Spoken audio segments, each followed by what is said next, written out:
WHO was Sojourner Truth. Google Doodle celebrates Abolitionist to start Black History Month. National African American History Month in February is dedicated to honoring the contributions African American people have made to American society, and to kick off the month, Google put the spotlight onto Sojourner Truth. Born in 1797 to slave parents, Truth was originally named Isabella Baumfree, according to the National Women's History Museum. She was born in Ulster County, New York, but was bought and sold multiple times during the course of her life.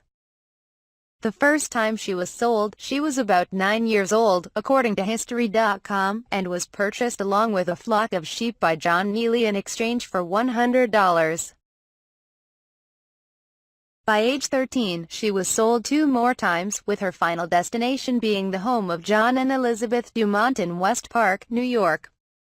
Truth was united with another slave and had 5 children, the first being born in 1815.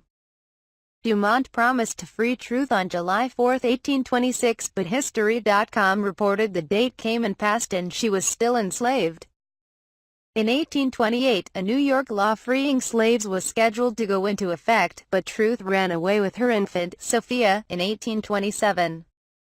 When Dumont came looking for her, Isaac and Maria Van Wagenen, who lived nearby and were abolitionists, purchased Truth's freedom for $20.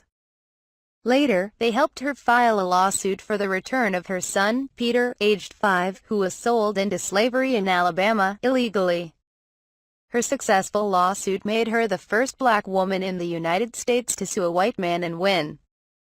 "I did not run off, for I thought that wicked, but I walked off believing that to be all right," Truth later said of her escape, according to History.com. After being impacted by the Van Wagenen's Christian faith, Truth moved to New York City in 1828 and worked for a local minister.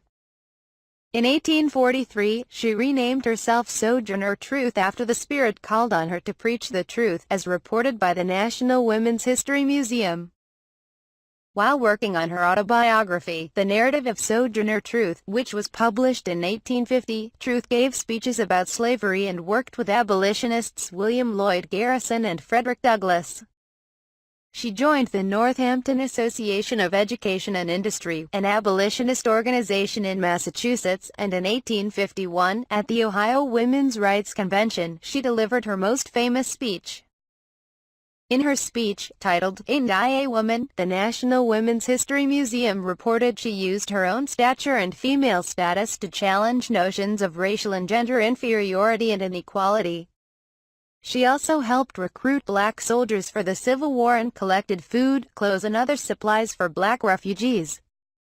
In 1864, she was invited to the White House and then President Abraham Lincoln showed her a Bible he was given, according to History.com.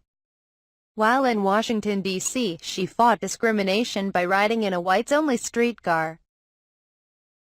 Truth ultimately settled in Battle Creek, Michigan, where some of her daughters lived, but she continued to speak out in favor of women's suffrage. She passed away on November 26, 1883, according to History.com. "Is God dead?" History.com reported her tombstone said, which was a question she asked Douglass in an effort to encourage him to have faith. The Google Doodle, which showed Truth following white doves as she led a group of women, was designed by Philadelphia-based guest artist Lovis Wise.